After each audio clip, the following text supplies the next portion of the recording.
I-share ko sa inyo ang 7 halaman na swerte sa pitaka o sa wallet. Gusto niyo bang malaman kung ano ang mga lucky charm na ito? Tapusin niyo ang video na ito.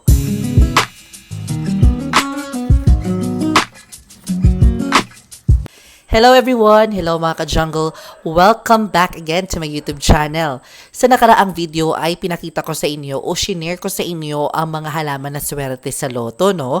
Kaya naman ngayon ay ipapakita ko din at isishare ko sa inyo kung ano naman ang mga halaman na swerte sa pitaka. Itong video na ito ay according to feng shui lamang po. Depende lamang po kung maniniwala kayo. Superstitious belief pero para sa akin, medyo totoo.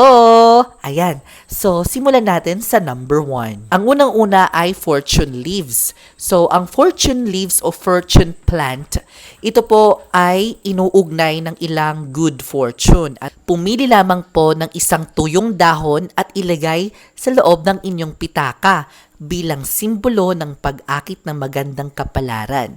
Hindi lang kondom ang pampaswerte, no? Di ba? Pwede din ang mga halaman kagaya ng ating mga good fortune o mga fortune plant. Ito yung fortune plant na halaman na nagiging pula kapag sobrang naiinitan naman na parang nagiging green. Yan po.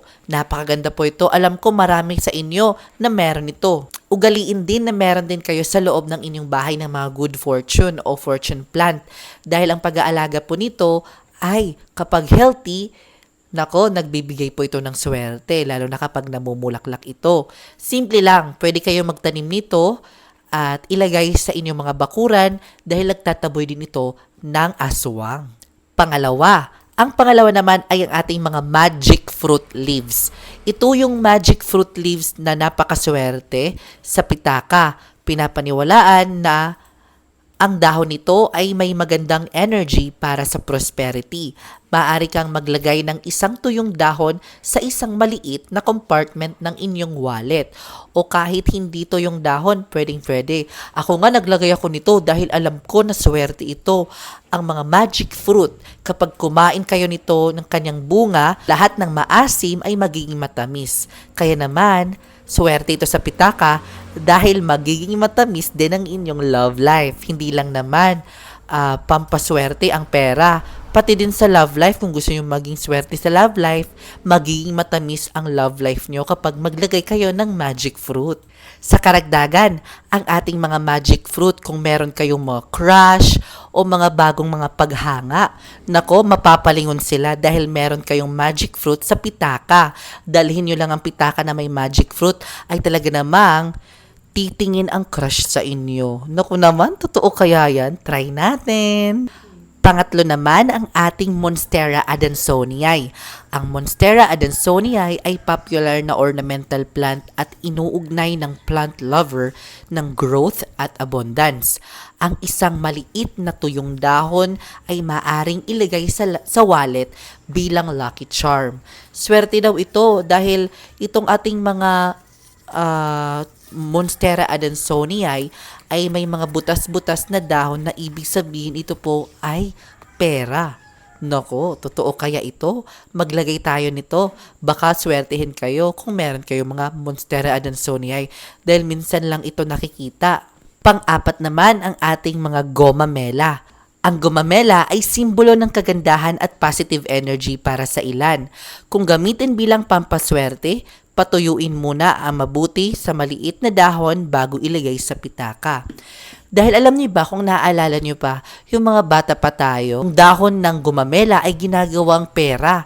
So, it means swerte ang gumamela na dahon, no? Kaya naman maglagay kayo nito para swertehin din kayo. Baka merong ayuda na paparating at mapuno ang wallet nyo. Panglima naman, ang dahon ng money plant.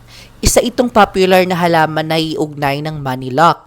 Ang isang tuyong dahon sa wallet ay maaaring magsilbing reminder ng financial abundance at pagiging masinop sa pera. Siyempre, kapag meron tayong pera, hindi natin maiwasan na ito ay lumilipad agad o nagagasto natin. Kapag meron tayong halaman na mga money plant, ilalagay lang natin yan, hindi natin magagasto ang mga pera niyan. Magiging masinop daw kayo sa pera. dahil dito sa ating mga money plant. Naku, totoo kaya yan? Try na. Pang-anim, ang ating dahon ng money tree. Alam nyo ba, naglagay ako ng money tree na dahon na 7. So, kung maglagay kayo ng dahon nito sa inyong wallet, maglagay kayo ng 7 dahon o 7 dahon ng money tree dahil ang 7 dahon ay 7 lucky charm, 'di ba? So, kanina naglagay ako ng 7 dahon ng money tree sa pitaka ni Papa at nanalo siya ng loto. Ay, ng swertres, 'di ba? Maaari mo itong gawing lucky charm sa inyong wallet, 'di ba? Dahil nga ang ganda talaga ng mga money tree. Talaga namang ito ay pampaswerte sa ating tahanan. Meron ako nito mga 3 puno na sa aking garden. Talaga namang yung isa malaki na, sobrang laki na, ang hirap niya siyang putulin kahit yung mga trunk niya sobrang laki at branches. Ang pang-7 naman, alam nyo ito. Hindi lang naman ito herbal o medicinal. Ito ang oregano. Sinasabi ko sa inyo, nilalagay ito sa wallet dahil pampaswerte ito. Siguraduhin lang na nakatuyo ng mabuti ang inyong mga oregano para hindi bumakat ang dagta sa inyong wallet.